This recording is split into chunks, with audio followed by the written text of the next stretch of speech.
Parfois, c'est la société qui fait que cet homme-là est devenu ce qu'il est. Il n'était pas comme ça. Il n'était pas comme ça.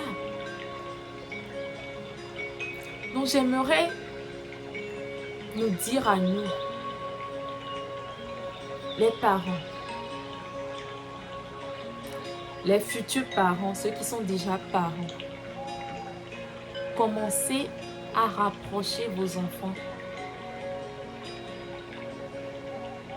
Commencez à les rapprocher de vous.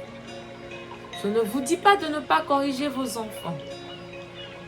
Oui, vous devez les corriger. Mais de quelle façon? De quelle façon vous devez corriger ces enfants-là? Ça, c'est un autre sujet.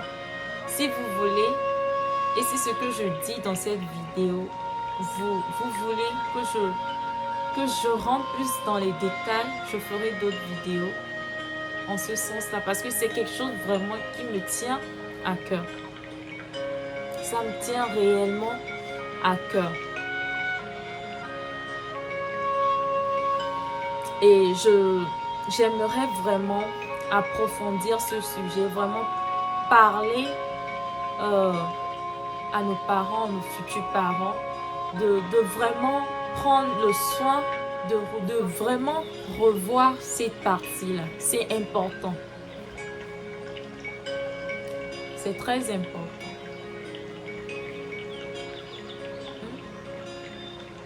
Parce que lorsque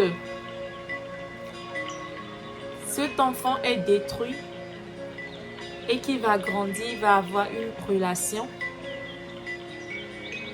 il va déverser cette frustration dans sa relation et détruire la vie de son partenaire. Et son partenaire, à son tour, détruit la vie de l'autre partenaire qu'il aura.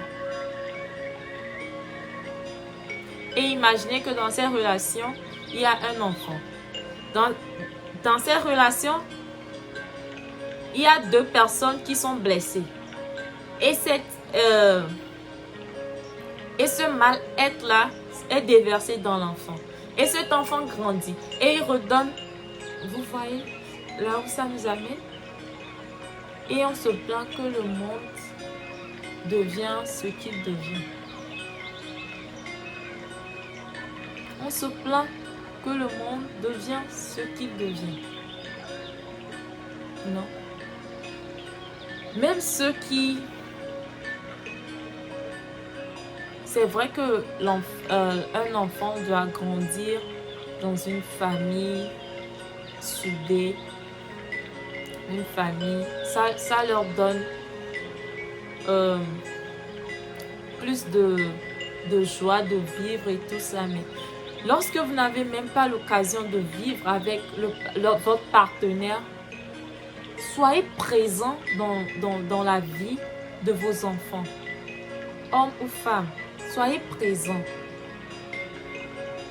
Et lorsque vous avez d'autres partenaires, montrez à vos partenaires que cet enfant, c'est toute ma vie. Il passe avant toi. Oui, c'est mon enfant. Et son éducation est ce qui m'est primordial. Si tu veux rester dans ma vie, tu prends mon enfant comme ton enfant. Vous devez trouver une balance au fait pour que l'enfant ne se sente pas liésé d'un autre côté et aimé d'un autre côté. Parce qu'il y a des familles comme ça, l'enfant se dit quand je vais chez mon père, je me sens bien, et quand je vais chez ma mère, il y a ci, il y a ça. Ou bien quand je suis chez ma mère, je me sens bien, je ne veux pas aller chez mon père parce que là-bas, il y a ma belle-mère. Non. Ça ne doit pas être comme ça. C'est à vous de positionner votre enfant. Là, la femme ou l'homme qui partage votre vie saura que cet enfant est la priorité. Ça ne veut pas dire que lorsqu'il y a d'autres enfants, tu vas dire que non, parce que j'ai cet enfant qui n'est pas de ma femme, je vais l'aimer plus pour qu'elle se sente plus. Non, les autres se sentiront lésés. C'est qu'il faut aimer, il faut apprendre à aimer tous vos enfants de la même manière. Lorsque vous achetez quelque chose à A, vous devez acheter toutes ces choses-là à B et C. Vous devez acheter toutes ces choses-là à B et C.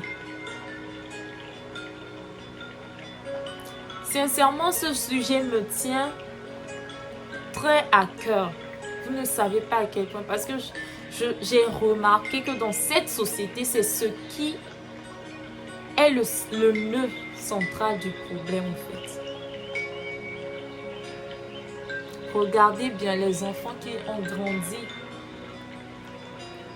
avec des parents qui les ont aimés, qui leur ont donné tout cet amour-là, grandissent avec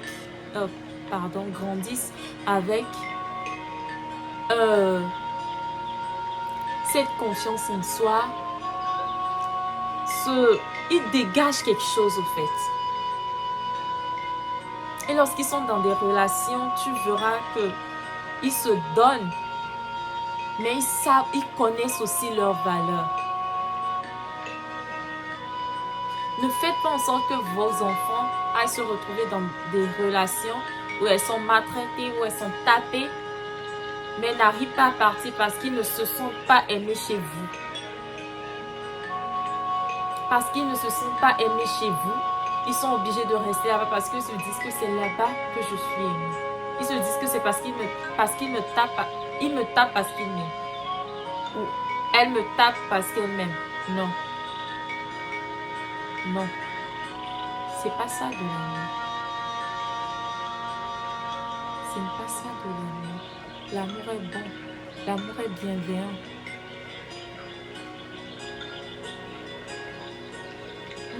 L'amour est bienveillant. Aimez vos enfants plus que tout. Faites-les passer en premier. Et je le répète, même si vous n'êtes pas avec le papa ou la maman de votre enfant, que cet enfant ne ressente pas ce manque-là.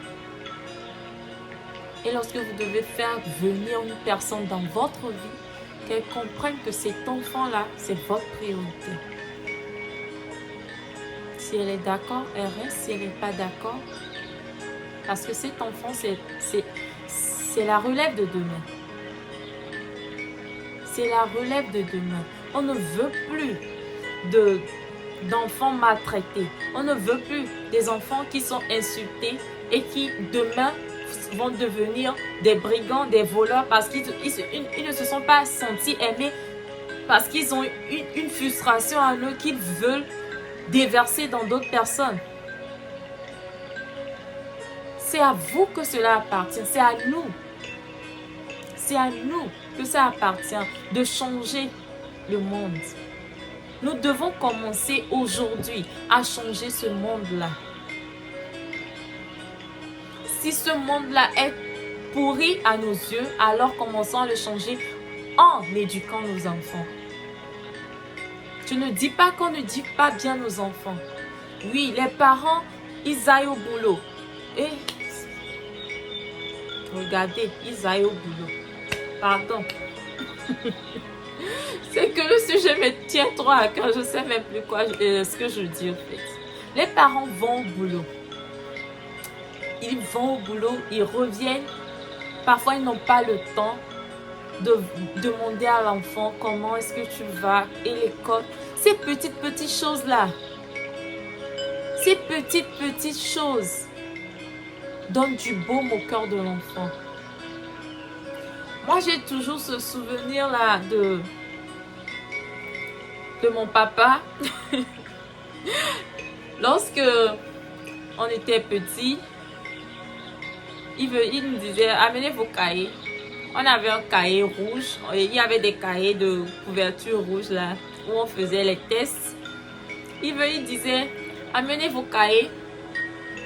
Je vais voir vos notes. Et on était tous assis autour de lui. Et les cassés. Tu as quoi? Cassé.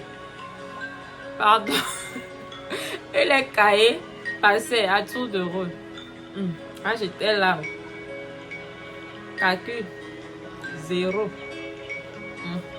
Je ne vais pas mentir. Calcul là, c'est 0. Et il voit les cahiers.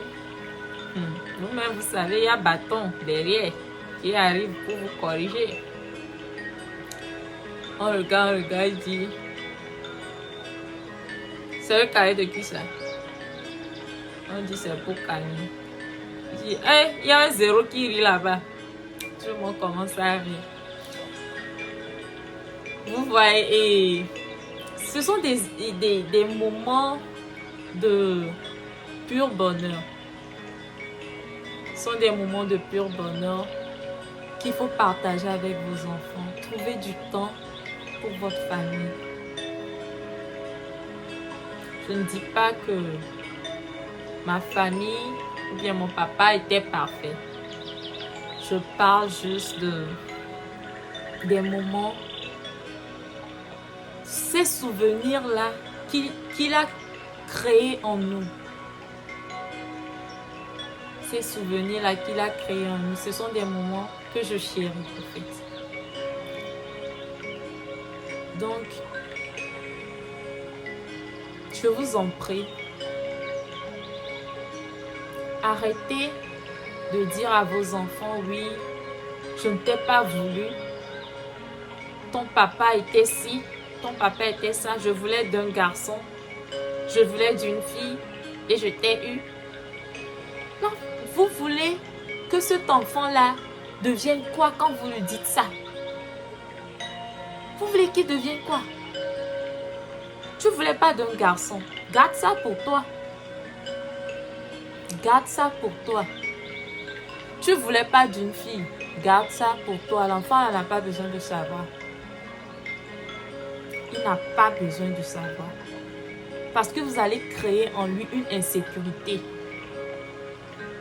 On ne m'a pas voulu. On ne m'a pas désiré.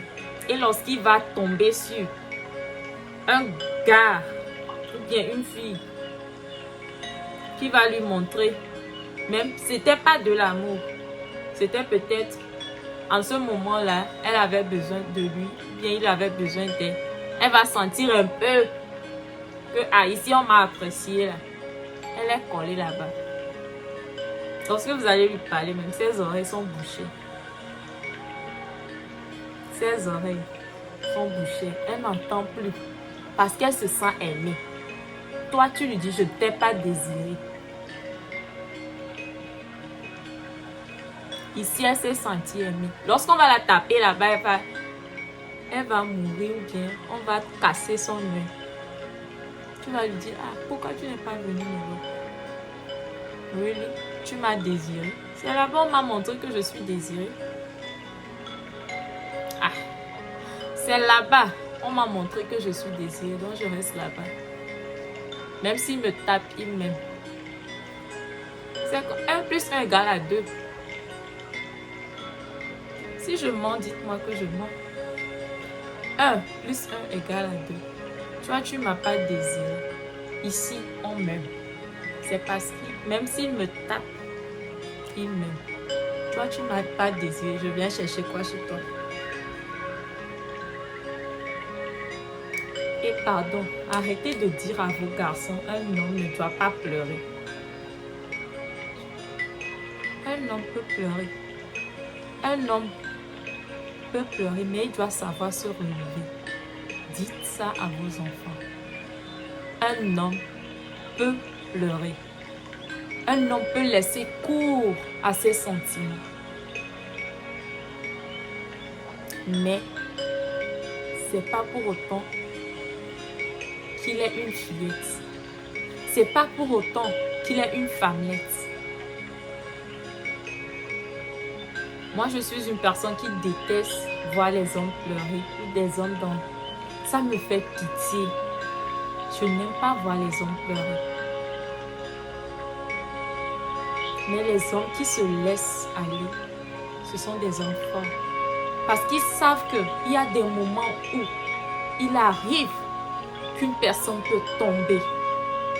Mais il ne va pas rester là-bas.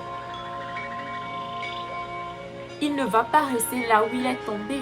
C'est pas parce qu'il pleure, il a pleuré qu'il va rester là-bas à pleurer chaque temps. Non.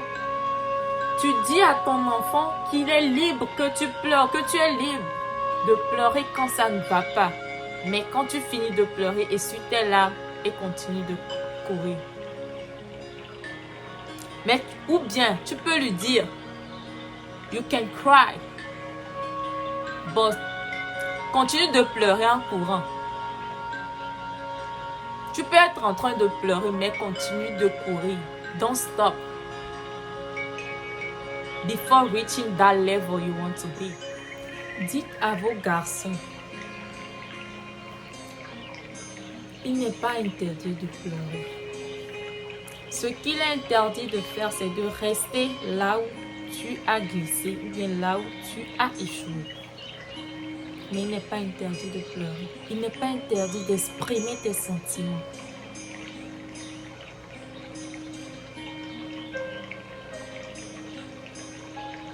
Ne faites pas de vos garçons des hommes sans émotion, qui même peuvent voir une femme pleurer, mais parce qu'il n'a pas reçu cette éducation-là de ne pas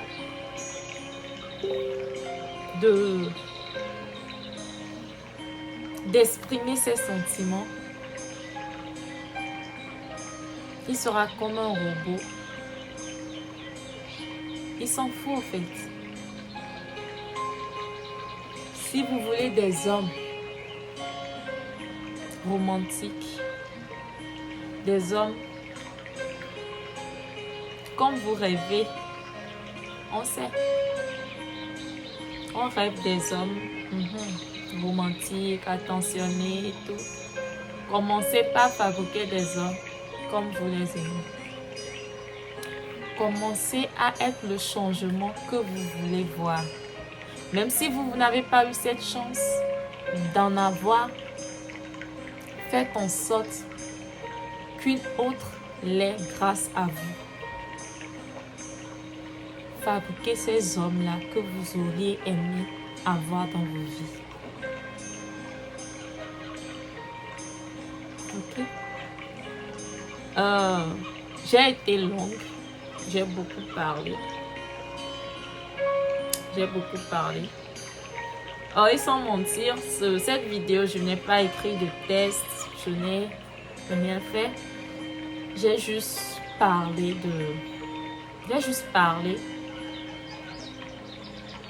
Ça sortait comme ça sortait en fait. Du coup, s'il y a des parties de la vidéo qui sont un peu... donc, excusez-moi. Peut-être je vais diviser la vidéo en deux. Si elle est trop longue, je vais la diviser en deux. Et vous aurez toutes les deux parties quand même. En même temps, mais je vais juste les scinder en deux parties. Ça sera mieux ainsi. Pour qu'elle ne soit pas trop longue en fait. Du coup, je vous remercie d'avoir été là, de m'avoir suivi. Et comme je l'ai dit, si ce sujet-là vous a plu, je peux refaire d'autres vidéos pour en parler. Il y a beaucoup de choses à dire dedans. Aujourd'hui, j'ai juste parlé en gros. Mais si vous voulez plus de détails, just faites-moi savoir. Et je vais essayer de faire quelque chose de succinct, de plus explicite. Donc, je vous remercie encore une fois de m'avoir suivi, pour votre temps que vous m'avez accordé. Le temps, c'est de l'argent, donc lorsque vous m'accordez votre temps. Je vous en suis reconnaissante. Merci. Merci beaucoup. Et passez une agréable journée ou une bonne nuit, dépendamment de quand vous regardez cette vidéo. Je vous reviens très bientôt. N'oubliez pas de me laisser votre plus beau pouce bleu, de commenter, de partager, d'activer votre cloche de notification pour la prochaine vidéo. Et d'ici là, prenez soin de vous, buvez beaucoup d'eau. N'oubliez pas de prier, de mettre Dieu au centre de toutes vos décisions. Et on se voit très bientôt. Bye, bisous, je vous aime.